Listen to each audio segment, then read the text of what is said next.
Verzeo. Learn here, lead anywhere. Subscribe to our Verzeo channel and tap the bell icon to receive all notifications. Download the Verzeo app and get free content access. Good evening, everyone. Welcome to Verzeo's fifth webinar in the series that we have started on 28th February. I'm your host Pratik.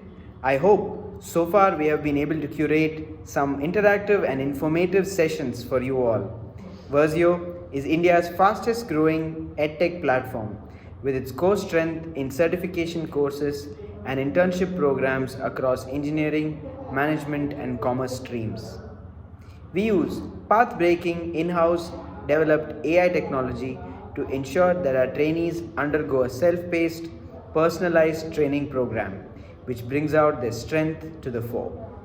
With 2 lakh students trained in 14,000 colleges worldwide and with 2 million hours of live classes, we strive to help students upskill themselves. Today, we are talking about domestic violence and work-life balance. Domestic violence has been at a huge increase in the society so far, more so in the Indian society. Over the past year, with the effects of the pandemic and the lockdown, these issues have come more to the fore. This has been on both sides of the gender, and because of this and the fallout of this has also resulted in an imbalance in work-life balance. Nowadays, we are seeing that long stressed hours while sitting at home or sitting in office otherwise has brought ill effects in your health, and it reflects on the overall living of the person in the long term. So, to talk about domestic violence and work-life balance, a more certitude reality, which is today's topic, I would like to welcome Ms. Sanjana Prasad, who is a clinical psychologist. She has done her postgrad in clinical psychology from Sri Ramchandra Medical College and Research Institute. She's graduated in 2020, and she has also worked as a human resources specialist in the past, performing multiple roles in human resources, lateral hiring, onboarding, and as a specialist in hiring for graduates. So, without further ado, I would like to welcome Sanjana to Verzeo, and the floor is yours. Really, thank you for all of the wise words that was laid upon me. And I see that we have over 15 participants so far, and I'd like to say hi to one and all. If at all the internet does get disconnected in between, I would rather have to say that it's the poor connection of my Wi-Fi, because I've been using it lately for all of my exams and seminars that have been going upon. Without further ado, we can get started. But since we have a very short number of people here, why don't we go just about a quick introduction so that I understand who I talk to today? If you don't mind, that is, of course. Yeah, sure. Anyone can start. Just a quick introduction is it about what your name is and what you do. That alone will fetch me just enough information. Hi, ma'am. This is Nilima. I am from 5th SEM CSE, studying, ma'am, engineering. Okay. Thank you, Nilima. Hi, ma'am. My name is Timantha Mandal, and I'm studying computer science, Bangalore. Okay, another CSE. Okay. Anyone else take a turn? Hello, ma'am. I'm Rajat Agarwal. I'm doing mechatronics from UPS. I'm in the last semester. Okay. Okay. Mechatronics Aid Road. Okay. Thank you, Ashik. Anyone else? Hello, ma'am. I am Riza Sanjhana. Mm-hmm. Oh, that's okay. You don't have to apologize for that. Anyone else? If I'm not wrong, there should honestly be at least 13 more. Guys, it has to be interactive because I'm used to not having interactive classes. This cannot be an interactive session. So hi, I can go. Hi. So yeah, I'm Devanshu, and I'm currently pursuing computer science from Verzeo University, Bhubaneswar. Okay, hold on. Is it next to? Can you tell me the exact location of your college, Devanshu? The location of your college, because I feel like I might have paid a visit to your college. Oh, so it's Verzeo University, Bhubaneswar. Yes, It's in Sundar outskirts is of it Bhubaneswar. by, is it by any chance near SOA? No, I think it's not near that SOA. It's quite far. Oh, okay, never mind. Then I have not been to your college. My apologies. Yeah. Okay. Srimantana, Yes, ma'am. what is it that you do? Ma'am, I'm a computer science student and I'm studying in Guardian City University, Bangalore. I'm quite surprised by the number of engineering background students that are available at this session. Is there anyone that have any close resemblance to, say, science? Not even psychology, at least science. Anyone with a psychological or a science background here? I think. My goodness. Okay. Well, anyway, I was introduced earlier, but the topics and also the topics was also introduced. The topics that we're going to be covering today mainly was, guys, I'm sorry if you've messaged me and I've not responded to, or if you've raised a hand and I've not acknowledged that, because I'm honestly not going to constantly keep looking at it. You're more than welcome to unlock your mics and have a conversation with me either way, in between or after my sessions. But anyway, I'm going to get started because I have a tendency to prolong a few conversations through cases and all. However, the topic that we'll be covering today is going to be more of domestic violence and work-life balance. Now, keeping in mind this has to do with a lot of women today and women appreciation, we're going to be doing, I mean, my conversations and my topics are going to be more relevant to that. Can anyone maybe have a pictorial depiction of what or how much of an impact domestic violence can be over the lockdown period during COVID? I'm pretty sure everybody can say that their crime rates have gone down during COVID period, especially during lockdown. But there has been a very incremental increase in domestic violence and rape. I'm pretty sure at least rape you might be aware of because there are non-stop news that gets thrown around on the rat shit. But I'm pretty sure that some of you or many of you may not be aware of the amount of domestic violence that goes around, especially in urban cultures and rural areas, of course. Now, I'll quickly share my screen. To my earlier question, is there anyone who can probably give me a pictorial depiction of what they know had happened or have probably experienced in the sense of a second-hand party of domestic violence? Ma'am, if I continue, according to the news I've read, the domestic violence has increased to 70% in India. And moreover, it was because the anxiety and that the person was so free that they used the power for the domestic violence purposes, according to the news I read.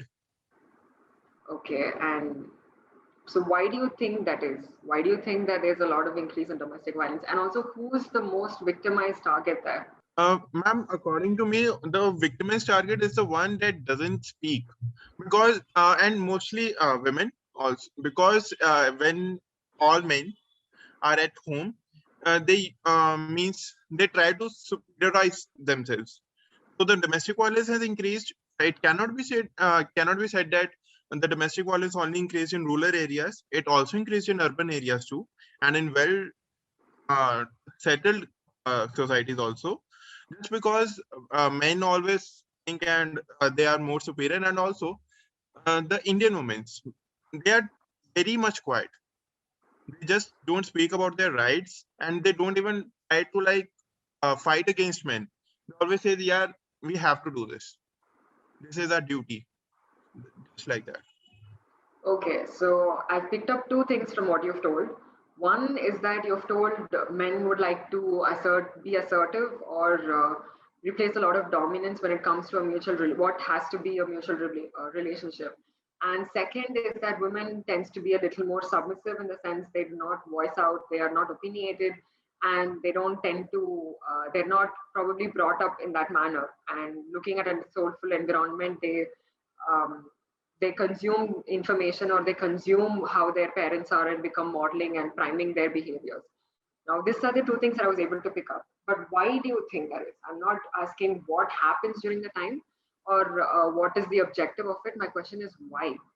Why do you think that women are being, or in a sense, not just women, right? You've told domestic violence, whoever is the victim. So it can even be a male who is a victim in that place. Why do you think that majority of domestic violence take place, and what can be a cause of it? Do anyone have any views that they can share? Always when there's a crime that occurs, right, it's very easy for us to understand, you know, this is a cause. Say if someone has robbed a bank, or someone has engaged in a vandalism activity, or conduct behaviors like chain snatching. Now we can all understand, or probably immediately fall into the assumption or come into a notion that they may need money for their soulful family to probably feed, or to have some loans that they need to adopt, or to even consume alcohol. But there's never going to be a substantial reason as to why they engage into that behavior. What is the soulful cause of that behavior? We don't really understand what has caused it. We only understand from the background of it, and we take our pictures into notion that it's usually the women who engages in that behavior, or who are being subjected to, and the men who are becoming the domestic abuser in that part. But why? The question is why. Has anyone given a thought to it at least? There are multiple causes, because I have to move on with my slides. And like I told you, I always have a tendency to give you a lot of case related substantial evidence, because I've seen quite a few. And usually it's because of alcohol abuse. Now, when there's a lot excessive of substance abuse, or when there's a withdrawal from substance abuse, especially during lockdown, in the initial stages of lockdown, when bars and any other outlets or sources were locked down or were closed, right? There was a lot of deprivation for men or for women in this general, but it's majoritarily women who are being the victims. So I cannot exclude the part that men are the ones who are dominating in these scenarios. But usually then, where for someone who's been abundantly reliant, especially for those in the rural and rural cultures, right? It's difficult for them to get supply. It's difficult for them to regain their rehabilitated cause, because they're not able to perform they used to without the addition of substances in their day-to-day activities. Now, what happens when someone is at the withdrawal stages? Who is the victim at home? Who's being subjected to all of that? It's usually the women, whether or not they're being married, whether or not it's the women is their own mother or mother-in-law or sister. It's the women who are constantly being subjected to, because yes, they are bound by the family, their grace, and also, right, their responsibilities. But men usually, because of, say, someone with mental cause, or someone who's already been subjected to a lot of alcohol abundance, and say even drugs, right? It's not, we cannot exclude the factor that drugs can also cannot play an important factor here. And mainly because of modeling and priming behaviors during developmental stages. Now, for someone who has been observing their parents being very bullied at, or probably is being very physical and aggressive behavior, we can never rule out the fact that they do not model those behaviors, and ultimately, if at all a conflict arises, they assert themselves to that behavior, saying this is the only way to resolve a conflict. I have to be assertive, otherwise who am I in the house? I have never seen my family, I've never seen my father lose an argument. He is the domineer in the house. He takes control of the house. He has to make sure that the women or whoever other counterparts in the family must lose control, which makes him ultimately the head of the house. All of these domineering facts led to a person to become very physically abusive and aggressive in order to resolve conflict. Now, this, we cannot say that these are the only reasons, and a person, because of all of these inevitable infactorial factors that are present in a person's life, they ultimately engage in a behavior. Of course, these are choice based. You are contributed with those behaviors, with those urges, or with those instincts, internal drives, but it's up to your choice on how you want to pursue with those.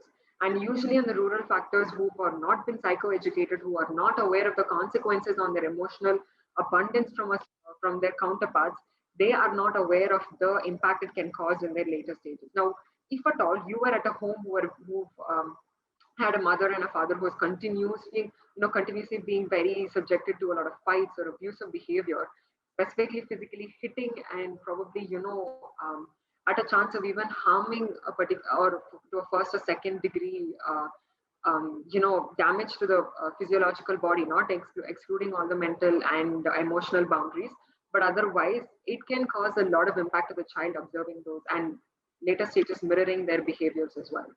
Now, these are just the groundarial factors that I wanted you guys to catch up on.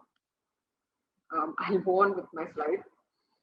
Now, for someone who has been through or who is undergoing a particular, being at an abusive home or being subjected to an abusive home or being even as a witness or not necessarily a victim, right? Even being witness to such behaviors can cause a lot of traumatic incidents in their own lives.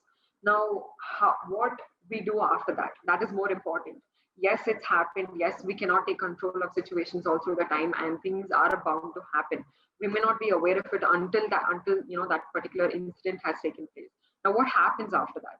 Usually, for women to take control or to be in charge again or to not lose hope and enter into the stages of learned helplessness, which I will be getting into later on to explain what learned helplessness is. But for the time being, let's move on with the factors that I've told you about, is to assess them with crisis incident intervention aids. Now, me personally, being a clinical psychologist, being studying to become a clinical psychologist, that is, at a practitioner level, when we assess patients, when we have patients coming in, especially for someone who's been through a lot of abusive homes and being witnessed, not being a victim, but just being witnessed through it, we immediately conduct crisis intervention aids. What are they, as you may ask, is to first identify what initially our responses, our job, or not just ours, any particular significant role, that important role they play into that particular individual's life, say their neighbors or their relatives or their closest associated friends or lovers or whoever. Their first immediate reaction or response to a crisis intervention would be is to assess if they're to gather all information first. You need to gather, and my apologies, first you'll have to make sure that they are not in danger or they have not been subjected to any physical atrocities during that time when they've approached you and when you're conducting these interventional aids. And assessing if at all they're in danger and if at all they are particularly in a safe, significant society or in a safe, significant support group, which can even be their family, in the sense other relatives or friends or anyone. That is your first responsibility. Second is to gather all the information as you can. What had happened? What was the incident that you had been subjected to? What was your role in that or involvement in that incident or such situation? That would be your second role. The third is to provide assistance in the sense giving them a safe space, providing them the safe space, assessing them in order to convey an appropriate message, telling them that you are here to protect them, but not to substitute a primary or a secondary caregivers, which means that you cannot, of course, be in the position to say, I am going to adopt you and I'm going to take care of you in the house or give you a sole responsibility of taking care of the individual. Of course not, but being there for them, telling them and giving them the assurance that they are going to be okay, giving them the assurance that in the sense they're going to be safe and they are going to be protected under your hands for a custodial duration alone, not for a long or a permanent period of time. That would be your third role. And the fourth would be is to give them immediate intervention by analyzing through their emotions, if at all they're being very sad, or if at all they are complete state of shock, or if at all they are able to communicate, but every now and then they take long pauses and they're not able to catch up with their past events, and they're not able to recall part of their memory, the incident, because of memorial block or amnesia block, or if at all they are bursting out with tears and their aggression, or if at all they are completely disoriented and they're not able to communicate properly and there's a lot of gaps in their speeches and so on. All of these would be your fourth. And after which is where you, and also giving them a soulful environment, right? Providing them with a proper seat to sit on and not crowding them on an abundant question or how usually a public would react to a traumatic incident, like say for an accident on the road. You would observe a lot of people crowding about but not being able to help. That doesn't provide in favor, it's not a favorable response to anyone, to the victim or to the public who is being a witness to it. And the later most is the most important interventional aid, which is to provide them and direct them into the appropriate support services. If at all you're going to take them to for a cop for someone who's already very disoriented, and having them to relive through the entire event is not going to be an appropriate response. Rather, taking them to say a childcare service or to an orphanage Or if it's going to be a woman of an older age, taking them to an old age home and reporting it to them, telling them that this woman was wherever you had found or wherever you thought was an appropriate response for you to bring them away from, say at a home where they were being abused at, or at the road where they were being abused at, or they were walking themselves on the road trying to escape from that trauma, and you're the one who has intervened in that part. Or the next response, next immediate action would also be to directly take them to a immediate clinical setting or to a hospital setting as well. But of course, when you take them to the hospital setting, they are going to redirect you to a different ward or different department, because they are more in terms of general medical aspects, which means it's more of your physiological, nothing to do with your mental. For a patient like that, you have to take them to the appropriate care services, which would be either to a therapist or psychotherapist or a clinical psychologist at an immediate crisis, at an immediate agitation. So only past that is that will they know to call the police to involve them, or to involve the family themselves and have a proper one-on-one intervention session. So these are few 5 steps of interventional aids that one will have to provide. You don't have to be necessarily a practitioner or a practice professional as well to be a part of it. All you have to know is basic knowledge and understand and empathize with the client or patient, as I might say right now, so that you have a better understanding and move along with the patient, so that they are not that it doesn't worsen out for them. For someone who has already been disoriented, having them to experience and go through all of it alone, and also being subjected to it over and over again, can cause a lot of trauma and a lot of disturbances to oneself as well, including physiological as well as psychological. Now,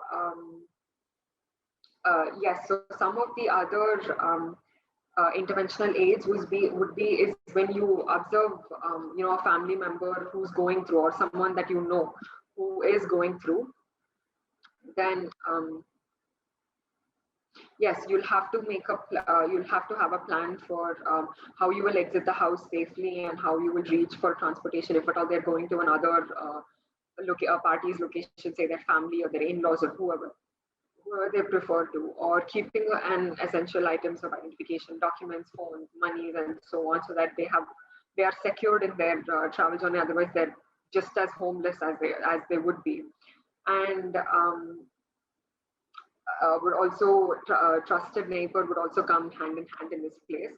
And yes, so what do I do when I'm worried about someone I know who's going through, say, being in an abusive home, or being aggressively traumatized by, say, a particular individual, say that which can even be a husband or a son or whoever. In that case, that would be is constantly keep a regular touch in them. Say if my neighbor, I hear a lot of fights and arguments and a lot of vessels and utensils that are breaking, which can be a second-degree damage. I cannot knock on the door and ask them what is going on, right? I'll have to, on a slow basis and on a regular basis, would have to involve in inquiring them about their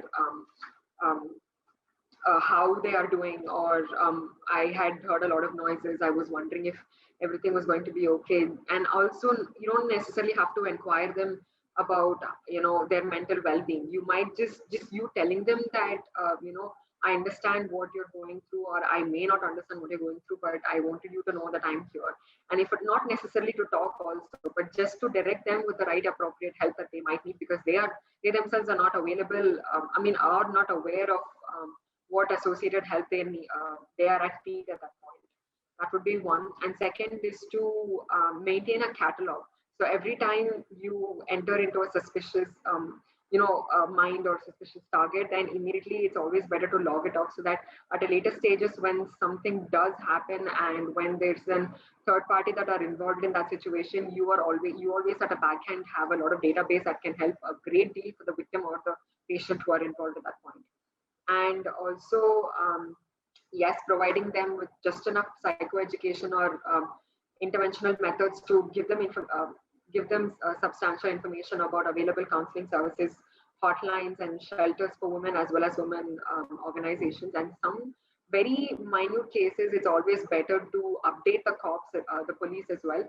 Usually when the police are involved, either you are in danger because the abuser may not be aware of the fact that it's either the wife who had called or the victim who had called or the neighbors who had called. Either way, there's going to be someone who's going to be impacted by it, and it's never going to be on a beneficial side. So it's always better to keep them updated, but not have them report to the scene as soon as it takes place, and it'd rather be on their own call. So these are some, and next would be is some of the crisis intervention. This I've already talked to you about. Building rapport with them, analyzing their safety and danger incident, gathering just enough information, providing them assistance, and having one-on-one intervention or counseling that would be for a professional. Of course, you wouldn't have to engage in that on a general public note, and also directing them to the appropriate support services. And so self-help techniques would be, this is from one of the patients. I've actually written down these content based on one of the patients that had engaged in such activities after us deliberately forcing them to have self-help techniques. And we had given them a couple of reference notes as well as books as well. And these were some of their techniques. One of her techniques was to take a lot of deep breaths, because usually when you take a lot of deep breath, it immediately relieves you of any stress-related tension that's built in your body. Usually when you're stressed, there's cortisol releasing hormone that gets secreted from your hypothalamus and your pituitary gland immediately into in your body, from your HPA axis, from your brain to your endocrine glands. And all that happens is your muscle gets tensed, it frizzes up, and it's almost as if you engage into a block and you're not able to do anything that is going to be beneficial for you because you engage in a block. Similarly, for someone who's standing in the middle of the road and probably they're crossing and they observe a vehicle that is approaching them, an immediate hindrance, as in they're not able to move, they engage into a block. That is not necessarily what's going to happen, but on a lower levels, it is going to happen that may judge that may cloud your judgments as well. So it's always better to take a deep breath, even if you are stressed and your heart is palpitating and your lungs are beating at a very high rate, and your heart is beating at a very high rate and your lungs are palpitating. It's always better to calm yourself down, and it's okay even if you don't know what to do immediately. It's always better to calm yourself down, be at peace, and also try to negotiate with yourself from your internal conflicts of immediately bursting out and screaming into pain or aggression, rather diverting them or displacing that into some other mechanisms, coping mechanisms, like to analyze what is going to happen next. If at all you engage into that behavior, what is going to happen next? Who is it going to benefit? No one. What do you have to do? Accordingly, you're going to have to have a better internal regulatory and also emotional intelligence as well to know how to regulate your emotions. And second would be is to create self-affirmations. Now, usually when someone's a victim, right, say victim of abuse itself and aggression, sometimes they're not able to cope with it, mainly because they may not have been subjected to it before, so they're not aware of how to express that behavior or how to go about on their day because they have been subjected to it. And they may not be aware of the fact that this usually does happen to a lot of people, because I can always guarantee for all the women that are there on the call right now, that usually it's always easier for women to say that, when someone does harass me or assault me, so I'm going to react in a lot of magnanimous amount of defense ways. But usually when it does happen, you engage into, it's almost as if you spiral into a shock and you don't know what to do. And it's usually the domineering, confidence and the guts that the assaulter had that will surprise you and shock you, and you would not know how to approach or perform any activities during that behavior. So it's always better to first calm yourself down and also reflect on the fact that yes, this has happened. I am a victim now. What do I do next? You cannot deny or be in denial about the fact that it was different for you and the experience was different for anyone else. It is going to be the same. Inevitably, it does come under the same catalog of either abuse, harassment, or assault. And either way, you are going to be subjected to, you have been subjected to as a victim, and it's always better to realize, recognize, and associate yourself with what coping procedure you're going to have to engage in next immediately, so that you're able to cope with it. Because I've had a patient who had come in during my clinical rotations where the patient was not aware about the fact that she was assaulted. She was completely in denial because she would say that her father was always like this, even with my sister and with my brother. So how is it any different, right? I'm the same. And maybe sometimes he makes me cry, but that's it. I'm not going to enter into the details of it because it's a very sad case. But when you engage with a patient like that, what I immediately try to do is to tell them that how do you think she is the same as them, or how she thinks she's different from them? Because trying to bring that individualization and having to depend on themselves for making reactions and making associations with what has happened around them is always a primary cause. I mean, a primary response, because only when they realize what has happened to them is different because it's happening to them as an individual, and how they are going to cope, it would be more important to about the fact that this has happened to them is almost as important as immediately providing a band-aid for someone who's got a scratch on their hand. So that is very important. Second, only because after that they will be able to recognize, realize, and again start building on their coping mechanisms. Hydrate and write is that to keep yourself hydrate and probably engage in some tea or whatever aspect that usually comes down. Usually when I get very hyper, that is, of course, this has nothing to do with being assaulted or harassed or being in a domestic, a very domestic violent environment. But usually at that time, you calm yourself down, and I have to literally take a walk. If I don't take a walk, I'm not able to get my thoughts in order. It's all haphazard. So anything that works for a particular individual, right? It's always better for them to engage in it and also maintain a catalog of all of the incidents that has happened. Because one day, that is going to get out, and that is going to be the only savior on the days when you are not able to talk. That is very important. And joining a group is always important, because I'm actually very sure that most of you may be aware of the fact that there are support groups or social groups, and I'm pretty sure some of you may have seen it even in movies. Say for someone who's an alcoholic, they might be seated in a very circular, on a circumferential posture, and they will communicate with each and every other patient with one moderator in between, stating that, hi, my name is so and so, and say I'm an alcoholic, or I'm a sex addict, or I'm a drug addict, or I'm a shopaholic, and so on. So this is what a social group is. A therapy group is. But there are multiple other groups that necessarily have to be a therapy, where you can communicate, where there are a group of people who have similar problems, say from alcohol or addiction, or it can even be domestic abuse. And there are quite a few, trust me, even if it's just a group of 3 or 4, it's hugely beneficial just to spread the word that there are being aware of such groups and also participating in such groups at the time of need. Because during that time, there's always 2 processes that takes place, and it's always been the case.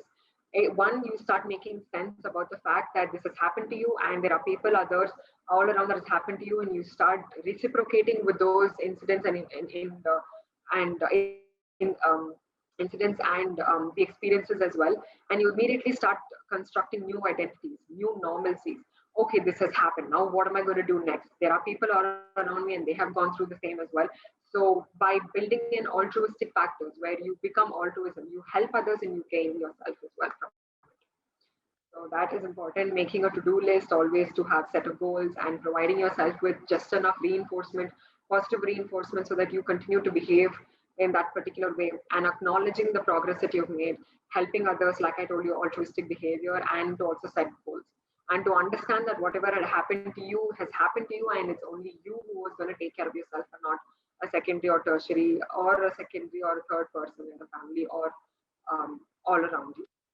Now, coming to work-life balance, before I enter into this, I am aware about the fact that it's a little late, but in the sense time-wise. But if you have any questions, or if you have any thoughts or views, you're more than welcome to share. The floor is yours for the next 2-3 minutes alone, because I have to move on. Any questions, anybody? I think the network problem. Can you hear me, ma'am?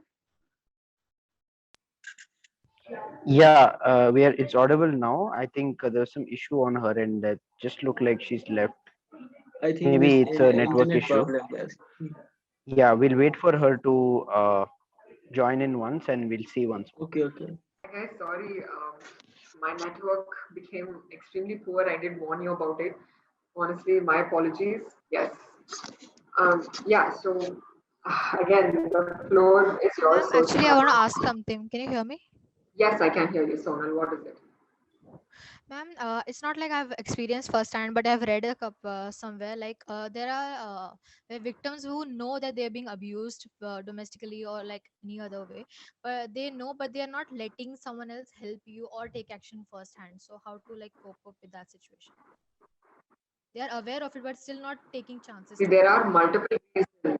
There are, yeah, exactly the chance. They don't want to take a chance to it because they don't know how the domineer is going to respond. Say again, a patient of mine. This was at a different hospital, not where I am currently engaging at now. But a patient was walking and say had come in extremely sedated by their own family because the domineer was the woman in that case, and she was abusing the husband, and they had to sedate her to bring her to hospital and get her admitted. Now, of course, because she was,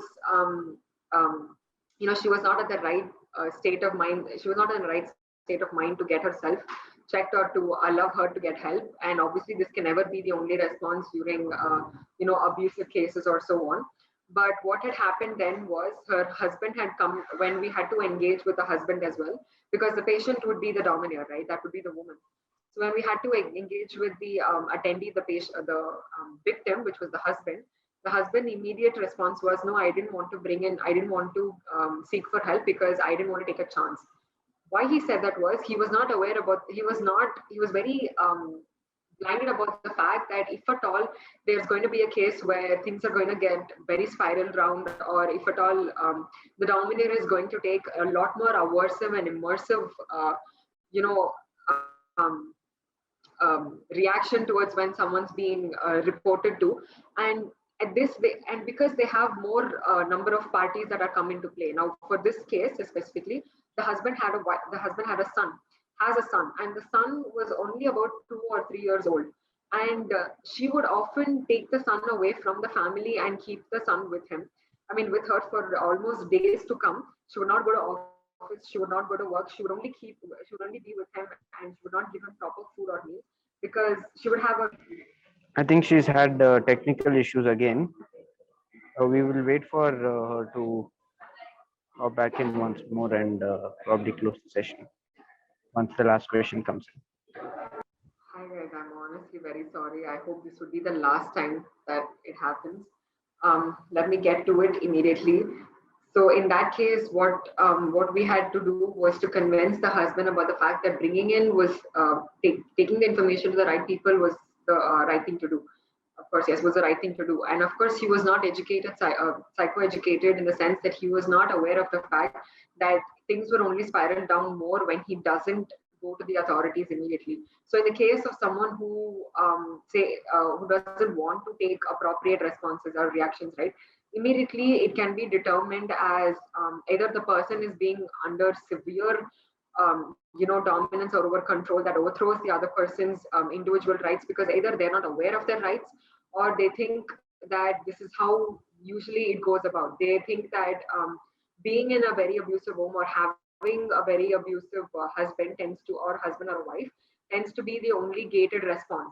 Because sometimes the mother or the victim, right, who are being subjected to being in an environment or being victimized in an environment as such, does have a very difficult time to get through to get over the fact that yes, now they are being the mother that they had once witnessed, and also the fact that yes, now they have to experience it themselves. Rather, so once they enter into such a mental set, right, it's always difficult for them to engage in otherwise. So educating the fact that what is going on with them and also what they had witnessed was an incredibly divisible, extensive way, was the first thing to do. Second is to also educate them based on their rights, telling them about the futural outcomes. Now, if at all this is going to continue, right, in the sense that say 3 years down the lane, 4 years down the lane, what is their ideal position going to be in the house, or their ideal happiness going to be in the house? What would be their role? Will the role continue to persist, or will they have to continue to withstand for the sake of their children who become their secondary attendees? So in these cases, it's always important for them to be aware and also visualize themselves down the lane on how things are going to be. Because right now for them is that, yes, I have been subjected to, and yes, I'm going to move on because I have a duty to the house, because I have a duty to my, dependents, which is the husband and probably the children or the in-laws.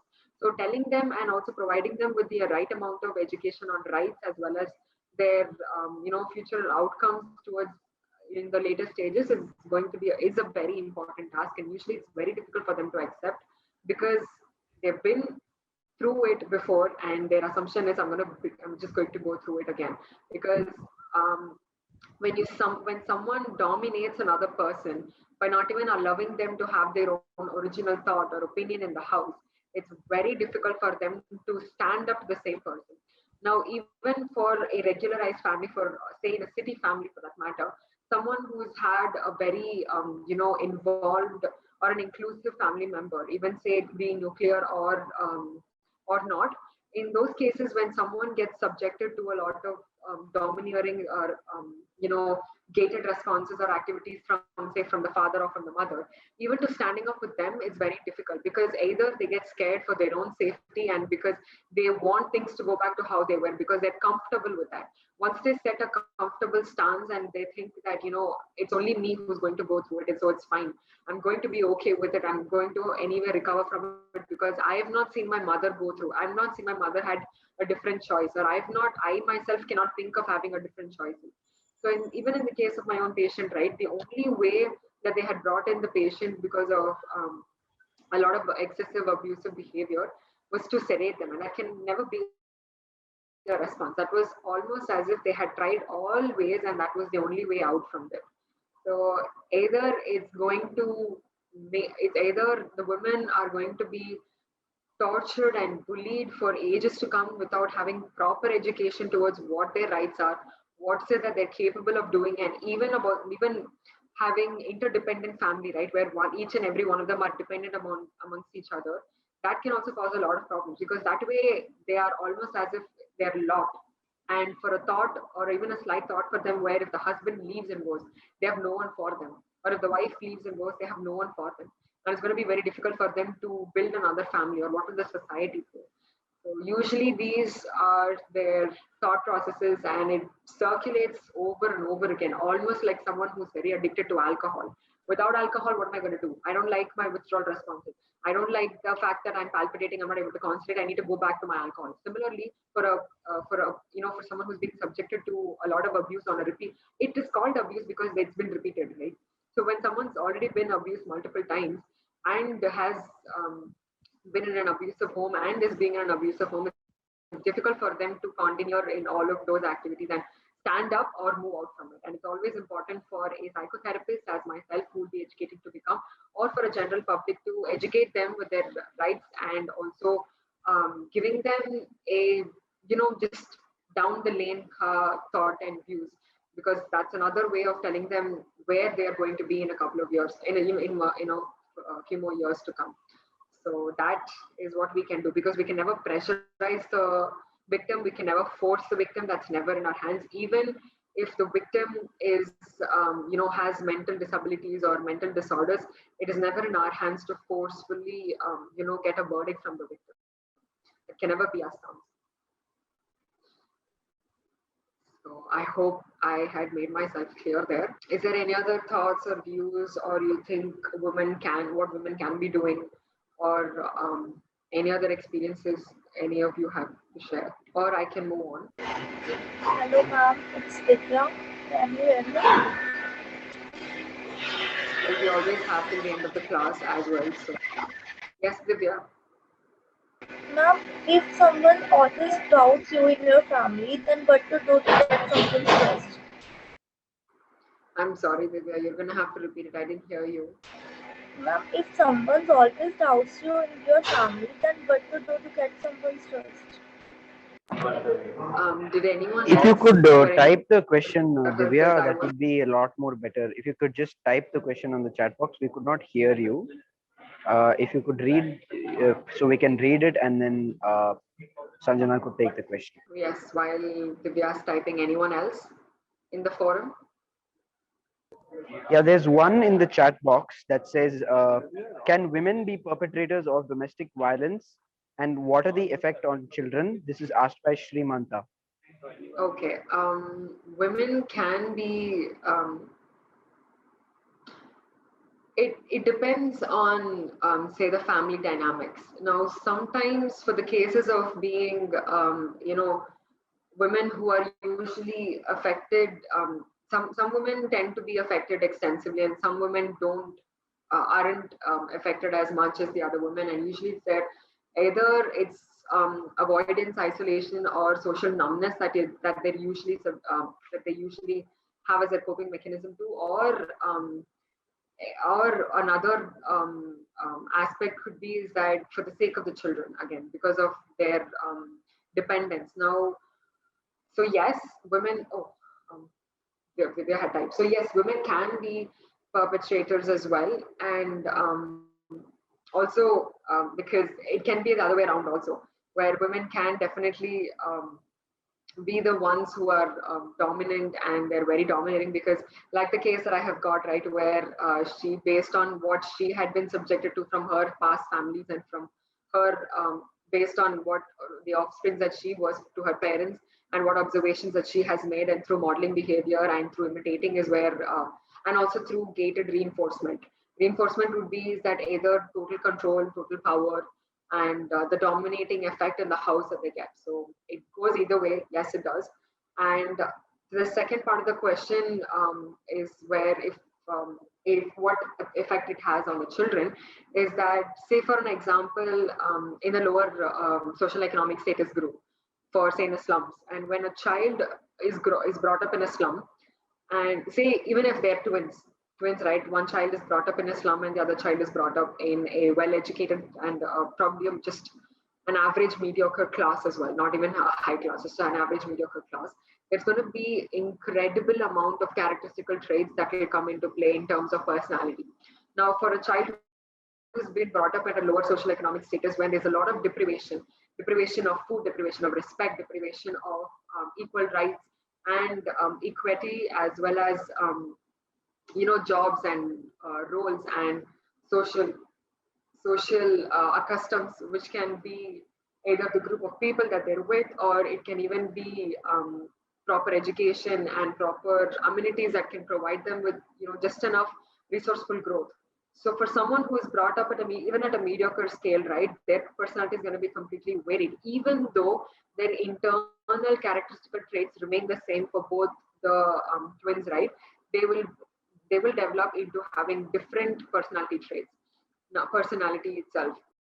So this alone should tell you how it can impact, because for someone, there is a high chance that someone who engages a lot of aggressive behavior, right, it can be comorbid with another disorder as well, or not disorder, with another effects as well, or disabilities such as say conduct behavior such as vandalism, or it can even be killing someone, or it can even be thieving, robbing, or rape. It can be any of those conduct pervasive developmental disorders, as one might say. But for someone who's observing, right, at a lower, at a latest, at a very early stages of development, when someone's observing all of those and being the witness at a family who's going in a family dynamic who's experiencing a lot of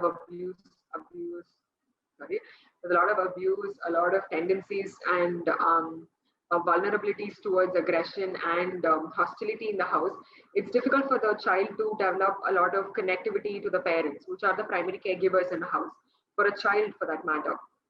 So when there's no proper connection that is built with the parents, right, who's constantly at an abusive state, and where the child has no value in the house, because when the domineer takes over in the house, it's always the domineer who's reflected. Everyone else are just the side or bilingual. That's it. So for someone, for a child to be brought up at an environment like that, where there's constant hostility and vulnerability towards a lot of aggression and abuse or harassment and assault, it's difficult for the child to comprehend about information that what's going on is wrong, and the child has no value or no stance in the house.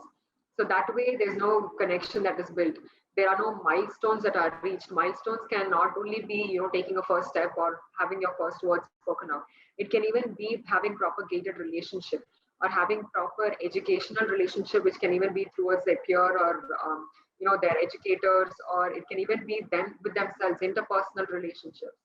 So all of these are deflected. When that happens for a child, when they are brought into situations, say, with a school where even high class or even middle class students are formed in, from the earlier example I'm telling you about, the child is going to inevitably act in the way of self-reliance, declared aggressive and abusive behavior, and a lot of vandalistic conduct behaviors as well. Because the child is not going to care. The child has come into an understanding that no matter what the child does, inevitably, one way or another, the child is going to have the same repercussionary actions that the child was once victimized. I mean, witnessed at. When the own mother and father, project that kind of a modeled behavior towards the child does nothing just but absorb and understand that this is how things are in the world. And if things are not the way how they've observed, it doesn't matter to them because they have been observed. Why should they be the only ones who take it in? They will project it onto people. So that's how it usually, the one offspring to the next, that's usually how it affects. And sometimes there can be a lot of dependencies also. Because for abusive behavior, right, specifically for a mother and a child, I mean, mother and a husband who's gone through a lot of very aggressive domestic violence, of course, for a child who's being brought up in that, they're going to be neglected, of course, because the father is not going to have a profound love just for the child and be very, the exact opposite for this in the case of a mother or any other active parent in the house. So when there's neglect of the child and the child is at a constant state of hostility in the house, the child easily can become, can develop antisocial personality disorder because majority of patients that come into our segment have tremendous amount of abusive or not usually abusive, but a lot of aggressive and a hostile home and a lot of emotional and physiological neglect that the parents provide for their children. So it can lead to trauma, it can lead to DID, which is dissociative identity disorder, for the ways of coping, of course, or it can even relate to a bit of post-traumatic stress disorder, where at a later stages in life, right, they may be taunted or they may be at a constant flashback rehearsal from back and forth of memory from their subconscious mind to their conscious mind, where where if at all they're going to engage in a hostile situation, they'll immediately rehearse them back to, I mean, regress back to the same situation they were when they were a child. Immediate fear and flushes and frustrations and, I mean, fluttering and frustrations and sudden burst of, anxiety that is built in their body. So this can be the same repercussion even for the mother who's in the family with aggressive and abusive domineering in the house. So I hope that gave you enough response. Divya had said, ma'am, if someone always doubts you in your family when you then what do you in someone trust? Yes, usually trust, rather than trust, I'm going to substitute the word trust with value for the time being. Now, for someone in a house where they've not been provided with enough value, they're not going to be, a part of, in the terms of linguistic in the house, as in they're not going to have a word in the house. When in a relationship or in a family dynamic, when someone is not valued in the family, then there's an immediate sidetrack to that particular individual. They're not going to be, even if they are going to be vocalistic and optimistic, I mean opinionistic, they're not going to be valued in the house. So immediately they start sidetracking. They're going to subdue in all of conversations or making decisions. And if at all there's anything that relays as a triggering factor to the domineer, right? Immediately they're going to they're going to be subjected with its aftermath, which can either be emotional and social neglect, or it can even be aggressive behavior where they hit them or they cause first or second degree physiological damage. It can be any of that. So for someone who doesn't have trust in a relationship, or what you can probably do in terms of in gaining trust back in terms of domestic violence would be domestic abuse or violence would be is from the victim side, because obviously from a domineering side to them, it's that if at all anyone crosses them or if at all there's a conflict that arises and if their insecurities are being doubted at or triggered at, in the sense if at all there's going to be a case where the husband, in this case where the husband's insecurities are touched, where if at all he has not performed a particular activity that he was supposed to and he's been neglecting it for a while, or if at all because of that one effect there's been a lot of repercussions towards at a later stage in their life by say not paying enough money or by pawning off all the money to alcohol or to any other side businesses that they may have. It can be subjected to different family dynamics. But at those cases when there's not enough when the insecurity is tapped, right, and immediately the husband or the dominator gets triggered, there's an instant relay of trust value that gets sidetracked. So there's no such thing as, a person who's been with my family. No, it's an immediate dominance, which means either he thinks that that person is trying to dominate me, or that person is trying to immediately hurt me, and I have to reciprocate that. Otherwise, I'm not going to have the value in the house that I usually did, or fought to gain. Or it can possibly be is that they feel threatened in the sense that the victim, the victim of in the house who is being subjected to, right, can tentatively neglect the family or to leave the family or to have different substantial views or organizations or institutions. Okay, so when I say organization or institution, it means say for a working woman or for a engaged women in other activities, right? Not just a homemaker. For women of that sort, they can always live their own life, right? They're not dependent on another person. So when it usually gets to that particular situation, right, immediately all of trust value gets sidetracked.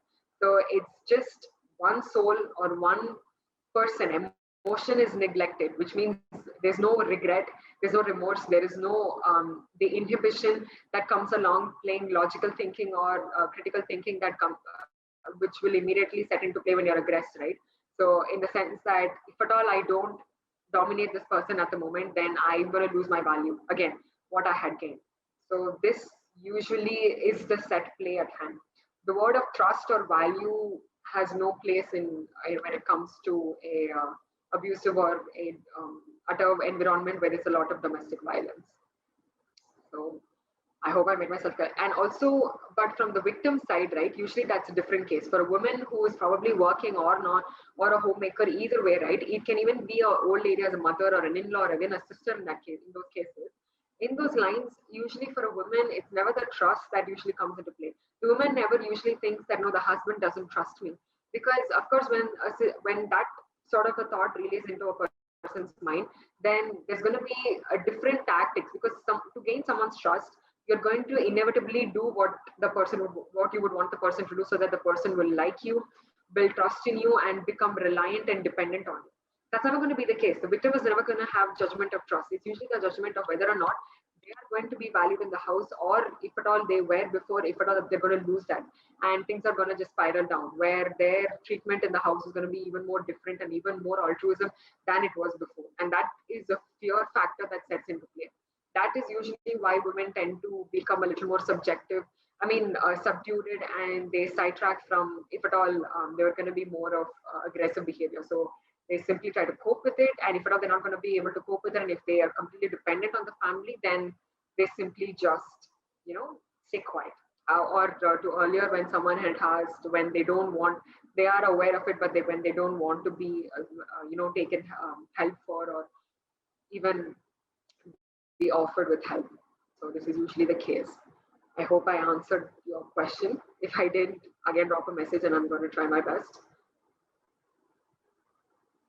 And I'm sorry. Thank you, Sanjana. Actually, a very interactive session. We did not expect this to have happened with such a less number, but really, you've taken the questions really well, comprehensively answered all of them. Any other questions that are yet to come? Before we close, it's already 7:10.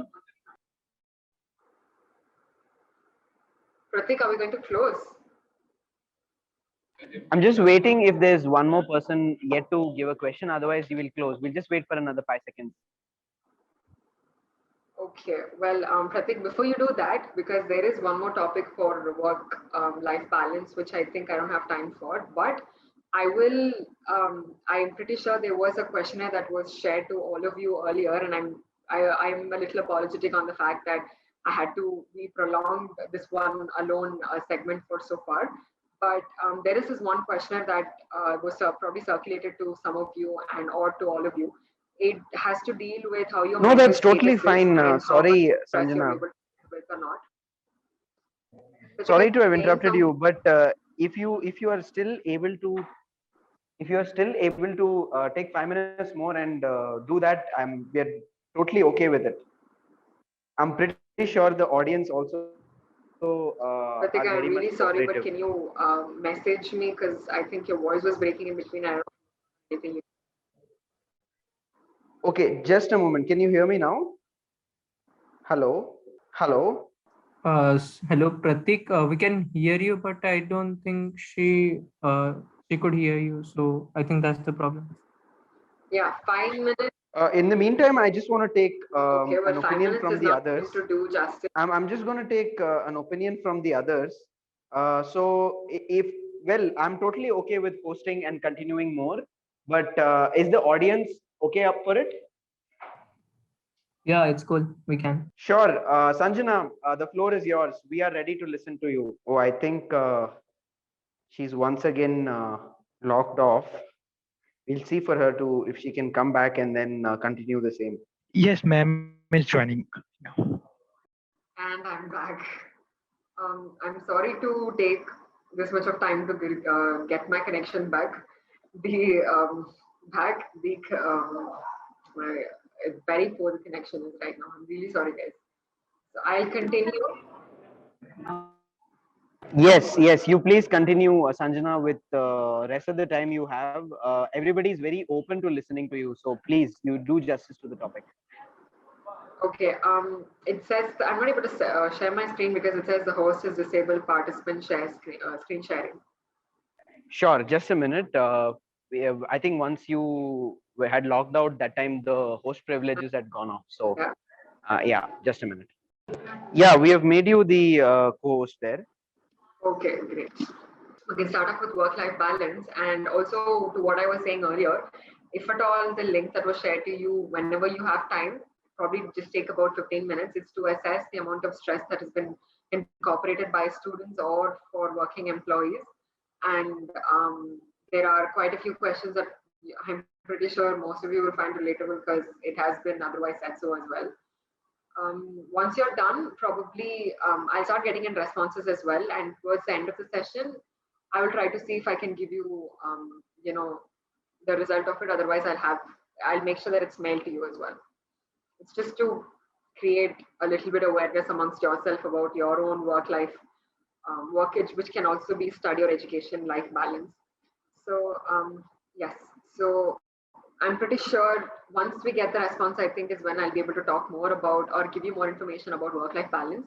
But what I think I can tell you is that usually for someone who's, especially during COVID, right, I think it's always safe to say that for those who have been working and for those who've been studying, there's been a lot of confusion, a lot of uncertainty that has set into play. And specifically for a working woman who's been working from home, right, they'll have to manage both household activities for themselves and for the sake of their dependents, along with working, their day-to-day activities in terms of their institution or organization as well. So there's always going to be a lot of overlapping that takes place during that time, and it's never, it's going to be very difficult for them to differentiate between the two.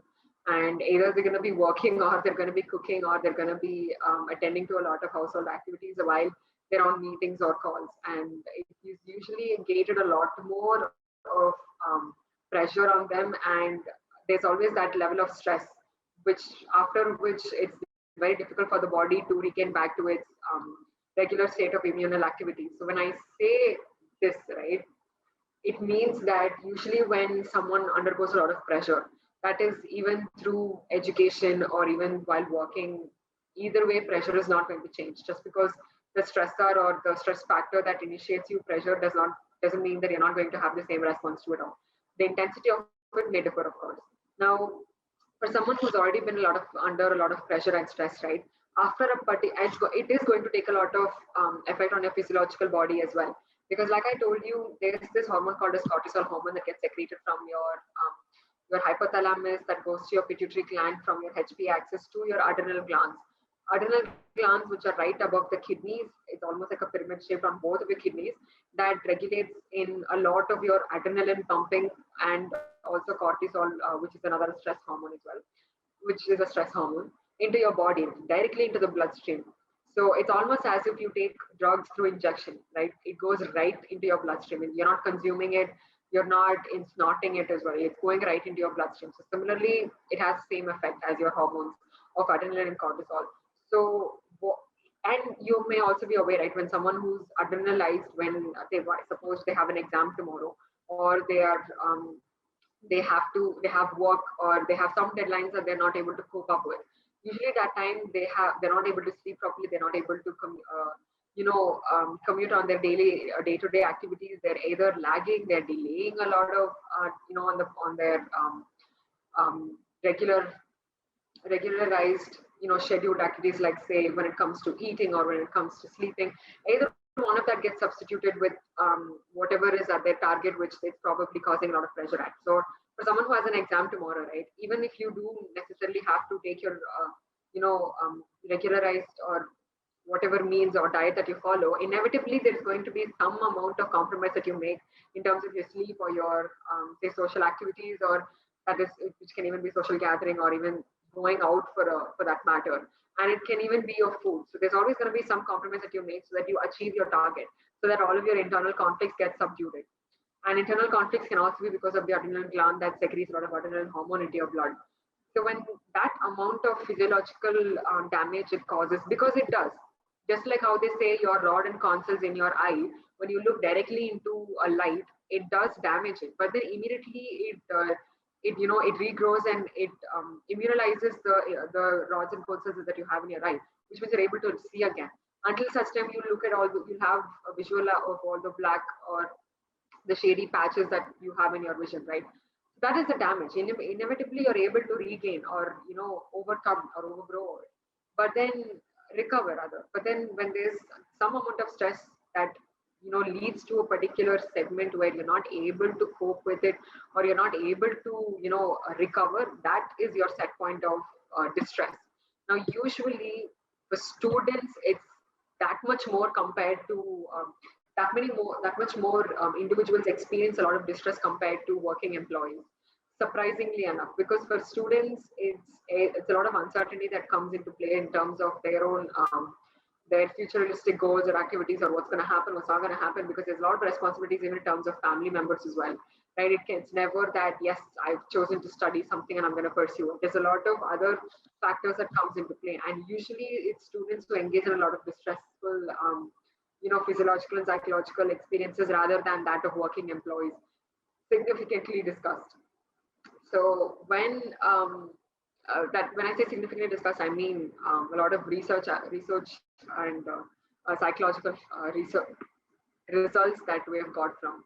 So what happens when you enter into that? One, you lose a lot of in psychologically I'm talking about, you lose a lot of your impatience. You lose a lot of your patience. You become very impatient. Second, you get triggered by the slightest of things. Your productivity takes a huge dip. Either you're excessively trying to activate yourself to perform a particular activity that can also cause a lot of distressing factors on your productivity, or so it's almost as if you're on the same page or on your book, but yet you're trying to force yourself, which means it's not that you're trying to be productive. You are productive, but you have lost a lot of segments that comes in play in sense of in your levels of concentration, your levels of attention, your levels of memory and recollection all takes a huge hit, but you are productive.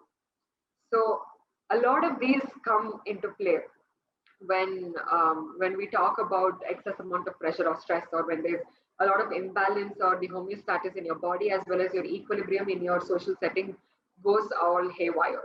So when you get triggered very often, like I mentioned there, when you're pressurized over minute setbacks or minute delays, or when you get triggered by the smallest of conflicts that arises, or there's a difference in an opinion, or you become very impatient with yourself and with the people around you, you end up having a lot of expectations out of yourself, and when you don't fulfill those expectations and you fall back, you end up developing a lot of frustration and internal internal conflicts with yourself, and also learned helplessness. Now I'll tell you what learned helplessness is.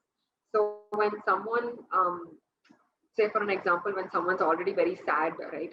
Usually what happens is they find some level of comfort when they listen to sad music, or they find some level of comfort when they eat comfort food, even though they know it's not good for them, even though they know that they are just end up they end up getting a lot of dependence to that particular say subtorial factors, either food or listening to music or isolating yourself, whichever it is, right? Whichever activity you engage to when you're already sad, it it furthermore downgrades your emotional and your physiological state. But yet you do it because you think this is what you want to do, and this is what you feel like doing. You're in the mood for only to do that.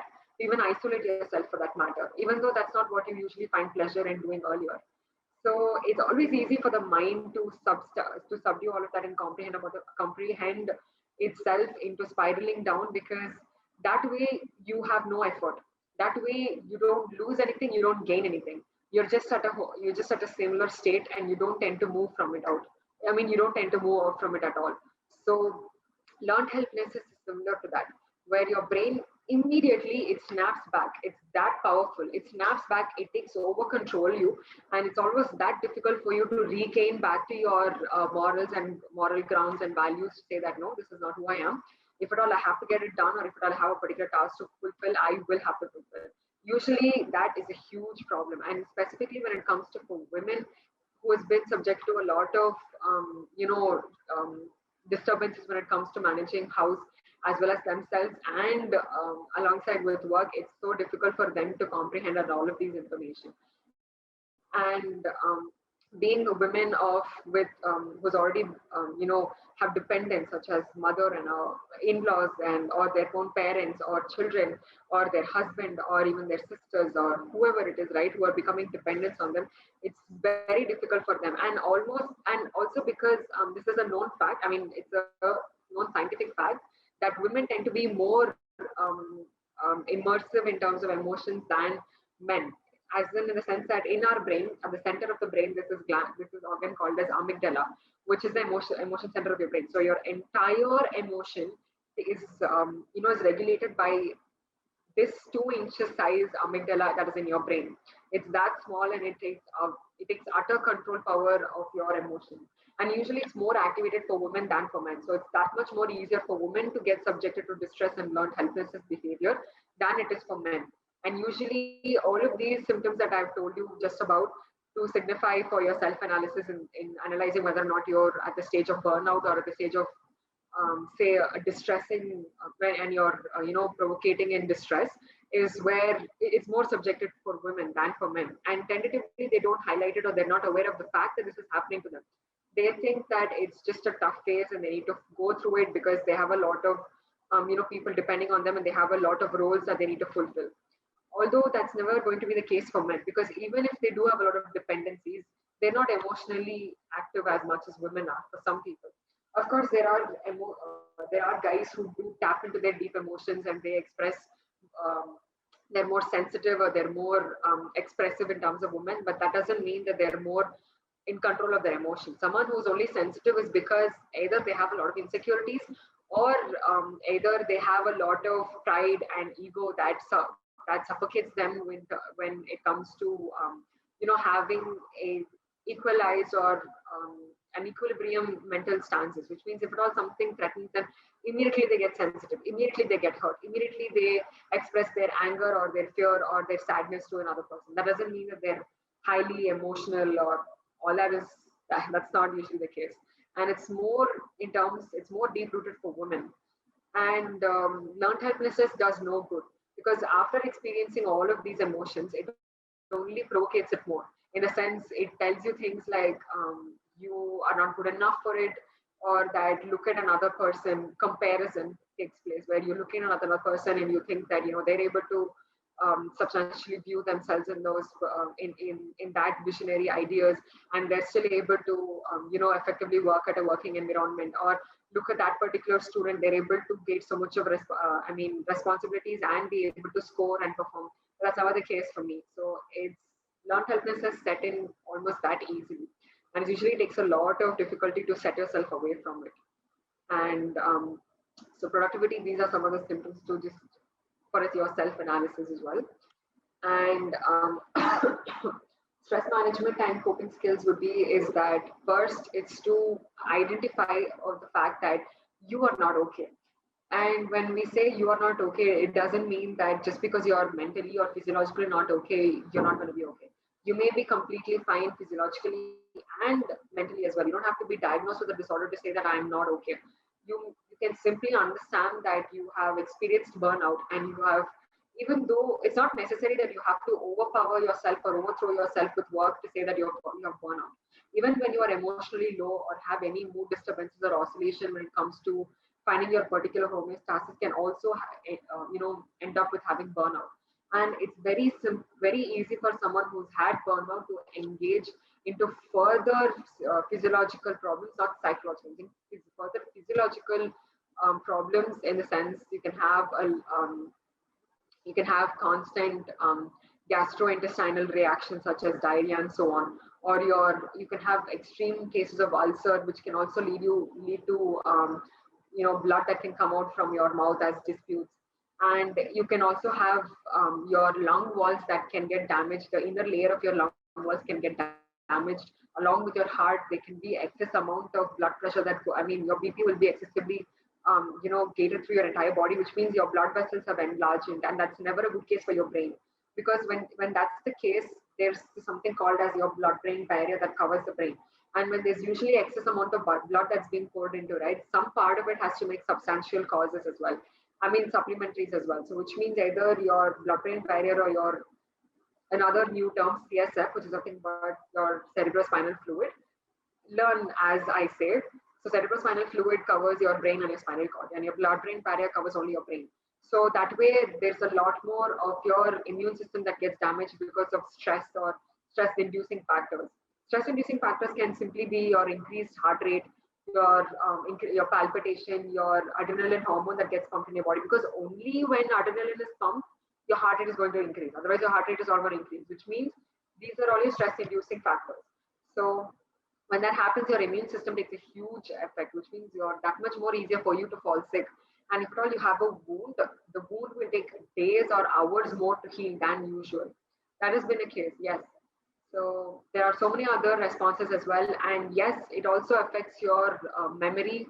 It affects your learning skills. It affects your understanding skills as well. So your hippocampus, which is right next to your amygdala, has a receptor for cortisol. So when there's a lot of cortisol that is pumped into your blood, your hippocampus takes a direct hit, which is in your brain, which takes care of your memory, regulating yourself, and learning and planning and so on, right? All of these particular areas are going to take a huge hit, which means you're going to lose out on a lot of those apprehension skills as well. So having that said, your self-analysis is very important, and you need to do that to yourself from time to time. You don't necessarily have to wait to develop a disorder or to completely break down, but making your self-analysis on a daily basis is always very important. Also recognizing that someone's going through burnout or is indicating of those symptoms is also important for you. Along with that, if some of you had already taken a look at the questionnaire that was sent across through in the form of a link, you would know that some of the questions must be very much relatable by you already right now. You don't necessarily have to go through burnout, but I'm pretty sure most of you are already experiencing it right now. So some of coping mechanism, pretty sure most of you know, is to understand that the impacts it has in your body, and to recognize and to take necessary activities, either to slow down or to take an immediate pause or to break down all of the activities that you have on a daily basis so you can cover them through goals achieving. And or it can even be that you can delegate it to someone else so that you don't have to take care of that particular activity, and you can do something else that doesn't bring so much of stress and which you're able to perform as well through day-to-day goals and achievements and so on. And also to recognize all of them is also very important, because if you don't recognize the progress that you've made, then you're going to think that it's hopeless because you're not able to reprehend the changes that has caused that particular activity has caused you. So there's something called as an acute stress, chronic stress. Acute stress is that even if it's distress, it's going to be for a very short period of time, say for an exam. But for a chronic stress, which is continuing to persist even after you've done your exam, You're going to start worrying about your results. You're going to start worrying about if at all the results is you flunk your exam, or if it's not up to your mark, what's going to happen next. So continuous thought process, which will ultimately lead to chronic stress. And chronic stress could be diagnosed only after 3 months of persistent symptoms that the symptoms must persist at least for 3 months. And then you diagnose them with chronic stress. And usually someone who comes with chronic stress also tentatively develops anxiety-related attacks and disorders as well. So it's that degenerative. So signs and symptoms would be for cognition. Now, what is cognition? I'm not sure most of you may know. Cognition is just your basic planning skills, strategic analytical thinking skills, behavioral skills, you acting on decision making, comprehending information, snap decisions, or you thinking or you comprehending information. All of that is your cognitive skills. So that is where you have decreased conversation, comprehension, and memory. And behavior is where you're irritable, you're withdrawal, you end up violent. In a sense, you get triggered and you express in your physical or verbal violence. Maybe you have hyper reactivity to a lot of things that goes on, which means you're always hyper react to anything that goes on in your life. And even if a small, say your door broke or your glass, immediately you're going to get very hyperactive. So that reaction, your respiration, and so on, which we've already discussed. Somatic symptoms would be decreased immune system, which we've also discussed, right? How it does impact your white blood cells. The challenges for students is that usually the expectations that they have from their parents, the social pressures, even expectations from themselves as well, right? Of course, we do say that, no, I don't care about my parents or the society, I'm going to do it for me. Yet you do set expectations that your parents set expectations for you. I'm not sure if most of you can relate it, but if you only when you think about it, you'll actually reflect on it. You end up keeping expectations on yourself, the same expectations your parent do, but when the parent will ask you, you will tell them, no, I don't care about what you think. Doesn't really much make sense, right? But a lot of people do it and they don't recognize it in themselves. So ultimately, they supplement their almost their ideal self of, this is what my parents expect, but I'm not going to do it because my parents say it. I'm going to do it because I say it. And peer pressure, I've got a message. Is it for me to wind it up now? Okay, give me just 2 more minutes and I'll be done. So academic pressures, unstructured time, or even being, on your own in a new environment. Say you're traveling abroad and you're not able to cope with it. And alcohol or the drugs, and identity crisis, and even roommate troubles, of course, when you do move on, right? And so I'm going to quickly skim through some of the coping mechanisms. So unhealthy ways to cope would be just smoking, drinking too much, overeating, which I'm already told you, right? Eating is just comfort food, which can only give you substantial pleasures because you're not able to get pleasures in your life in the sense of, completing or fulfilling a task, or getting yourself a self-satisfaction that yes, I have done something worthwhile. Instant pleasures is where you get into smoking, drinking, and overeating. And tobacco does something to your brain as well. It secretes a hormone of self-reliance and self-relaxation, which is why a lot of people have very difficult time quitting smoking. Withdrawal from your friends and family activities, using pills and drugs, which can even be sleeping tablets, and sleeping too much, avoidance, procrastination. Healthy ways would be to focus on what the problem is and your emotional reaction as well. Being prepared, getting organized, learning to relax, and also to analyze yourself and pre-plan everything that you have in a way that you will be able to fulfill it, not unrealistic expectations. And also making small lifestyle changes in your life. That way, in the sense that you practice straightforward, being assertive with people, communicating with others, relaxation techniques like we had earlier discussed, developing your interest and hobbies. Say, for an example, you might want to go for a jog or play football or anything that works out well for you, and making time for your friends. It can even be making time for yourself. You only have to make sure that you recognize what's going on and you take ideal steps so that you recover from it. All of these are only for you to recover, not so that you substitute the stress itself. Yes, you will face stress. It's only a way for you to recover. You cannot substitute any of your physiological responses through this, just to make clear. And also to find balance in your life is also very important, because having stress in your life is a very important factor as well. So this is it, guys. I'll be completing the session here. Thank you so much for your time. And I honestly do thank for those who stayed along. I'm pretty sure that I did delay some, and some of them did drop out as well. And I honestly do appreciate for some of them who did persist along. And if at all there is anything that you would want to reach out with me, and if at all you think that you would have wanted me to give you more information in any ways, then please do reach out to me through either Pratik or any other sole representative here on the forum. And again, thank you so much, guys. Pratik, you can take over. Thank you so much, Sanjana. It was a wonderful session. I understand there was time constraints and also some technical issues that you were having. But either ways, I'm pretty sure everybody's made the most out of it. Thank you so much for coming in once again.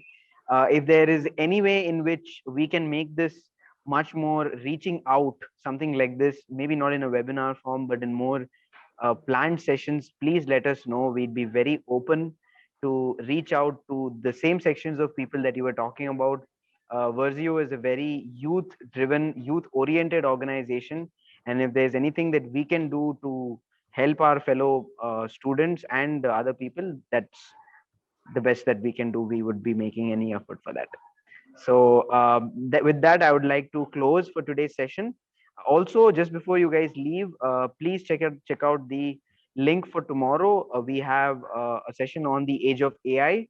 This is by Mr. Smith Shah, who would be coming down and addressing the session on artificial intelligence and its uses and the relevance of artificial intelligence in today's world, the neural networks, etc. So please tune in same time tomorrow, 6 to 7, and we will see you there. I hope you would be able to register for that. Thank you once again, Sanjana, and thank you everyone for attending.